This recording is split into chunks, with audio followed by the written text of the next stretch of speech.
স্বাগতম বন্ধুরা আমার নতুন আরেকটি ব্লগ ভিডিওতে। তো আজ আমার বাড়ির সামনের এই আম গাছটিতে অনেক আম ধরেছে। তো এই আমগুলো আজকে আমি পারবো, আর এই পাড়ার ভিডিওই আপনাদের সাথে শেয়ার করব। তো আমগুলো পাড়া হয়েছে, দেখুন কত সুন্দর কাঁচা আম। এতটুকুই পারলাম, বেশি পারলাম না, থাক। এখন এই কাঁচা আমগুলো এই পলিথিনে ভরে আমি বাসায় নিয়ে যাব এবং গিয়ে আপনাদের দেখাচ্ছি। দেখুন কত সুন্দর, মাশাআল্লাহ। এগুলো পাকলেও আলহামদুলিল্লাহ খেতে ভালো হবে এবং খুবই সুস্বাদু হবে আশা করি। বৈশাখ মাস শেষ হলে তখন আমগুলো পাকবে, আর এখন এই কাঁচা আমগুলো খাওয়ার সময়।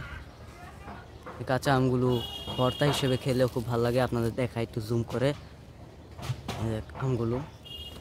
বন্ধুরা, আমগুলো নিয়ে আসলাম, এখন এগুলো ভালো করে ধুয়ে নিব। তো এই গরমের মধ্যে এই কাঁচা আমের জুস খেলে যেমন ভালো লাগে, তার থেকে ভালো লাগা আর নেই আশা করি। তো এই আমার মাটির চুলায় রান্না হচ্ছে, দেখুন। আর ওই যে ওই আম গাছ থেকে আম নিয়ে আসলাম। চলুন বন্ধুরা, আমের জুসটি বানিয়ে নেওয়া যাক। তো আমগুলো প্রথমে সুন্দর করে পানিতে ধুয়ে নিচ্ছি। এখন আমগুলো বোটা কেটে সুন্দর করে ছুলে নিব একটি সোলারের সাহায্যে, বা আপনারা বটি দিয়ে ছুলে নিতে পারেন। এখন আমগুলো মাঝখান দিয়ে কাটতে যাব, কিন্তু কাটতে গিয়ে দেখলাম এই আমগুলোর সবগুলোর আটি বেঁধে গেছে। তারপর ভালো মনে না, এইভাবে না কেটে এখন লম্বা লম্বা এইভাবে কাটতে হবে। তো সবগুলো আম এভাবে আমি কেটে নিচ্ছি। কাটার পর যাতে ভালো করে ব্লেন্ড হয়, এর জন্য আমি আরেকটু কুচি করে নিলাম। এখন এগুলো ব্লেন্ড করে নিব। তো ব্লেন্ড করার জন্য একে একে দিয়ে দিচ্ছি পুদিনা পাতা, একটি কাঁচামরিচ, লবণ, ভাজা জিরের গুঁড়া দেওয়ার চেষ্টা করবেন, চিনি এবং একটু মশলা স্বাদ হওয়ার জন্য বিট লবণ। এখন ঠান্ডা পানি দিব।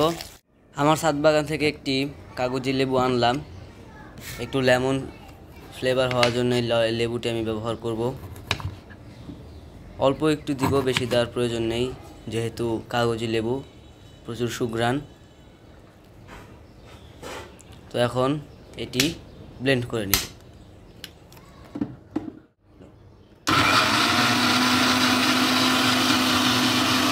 এখন গ্লাসটি সাজানোর জন্য লাল মরিচের গুঁড়া ও লবণ একটু মিক্স করে গ্লাসের উপরিভাগে একটু লেবু ঘষে এটাতে মাখিয়ে নিব। এখন একটু হালকা বরফ ক্রাশ করে দিচ্ছি, আর দিয়ে দিচ্ছি আমাদের জুস।